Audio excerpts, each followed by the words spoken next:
lady from Texas is recognized. Man, oh man, there has been so much today, and I truly don't know where to start. So I'm just going to make sure that we start off with a few facts. So a couple of facts that we need to make clear for everyone is that, number one, Director Christopher Wray, when he was appointed to be the head of the FBI, was appointed by Donald Trump. Now, I will agree that I definitely take issue with a number of decisions that Donald Trump makes, especially when it comes to the people that he decides to appoint to very important positions, including this one, because I did have to make sure that I wasn't going crazy. But when I say that you are the least qualified FBI director in the history of the FBI, that is real, because you are the only one that never even served with the FBI prior to joining, yet we are supposed to believe that That's you are false. the greatest thing since sliced bread. I didn't ask you a question.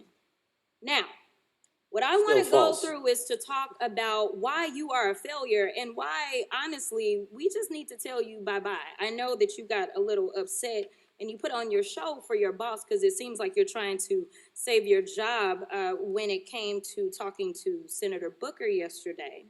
But let's go through some of your failures.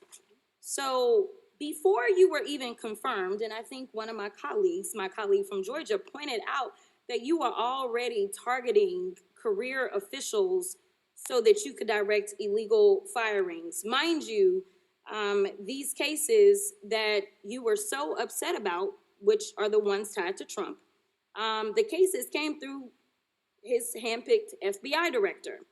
And frankly, when people sit around and say things like, oh, you know, we're happy because now we feel safe. I don't know who feels safe in this country except for the white supremacists, because I specifically as a Black woman definitely don't feel safe. And frankly, my colleagues have been real nice to you today, and I applaud them, but I don't have the same demeanor because I know that multiple colleagues on this side of the aisle have faced death threats. In fact, somebody tried to kill one of my colleagues. And frankly, I don't know if this FBI or under your leadership, if those people would have been caught. I don't have any confidence in you. And if we start talking about the reasons that I lack confidence, we could start with you not just wanting to acknowledge some simple facts. Simple facts like the vast majority of the threats are coming from right-wing extremism. And I know my colleagues have tried to stress this, but I decided that I would maybe do it in a different way. Number one, I have a couple of UCs. Kim Buck, one of multiple Republicans receiving death threats for voting against Jim Jordan as House Speaker. Without objection. Another one, Republican lawmaker says she received death threats after voting against Jim Jordan in Speaker's race. Without objection. In addition, there was another one from another colleague who now is leaving Congress because they said that they were calling his wife anonymously and threatening her life to the extent that she ended up sleeping with a firearm. Without objection. Okay, so here's the deal.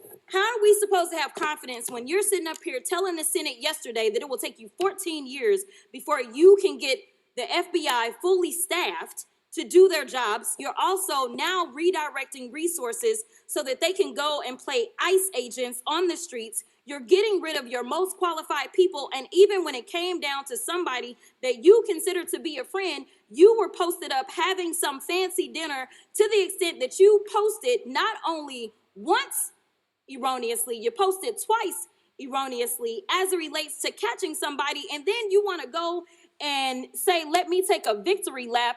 Because honestly, if it wasn't for parents deciding that they were going to turn in their child, it seems like y'all wouldn't have got there.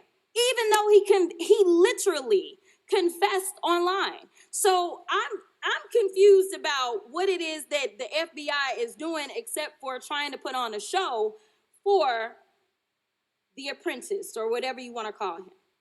The day after all of this took place, there was domestic terrorism that was taking place at HBCUs. They were targeted. Yet I didn't hear anything from the FBI about what was going on. And again, Black people kept saying, how did we end up in this? Because the numbers are so very clear that white supremacy is a problem.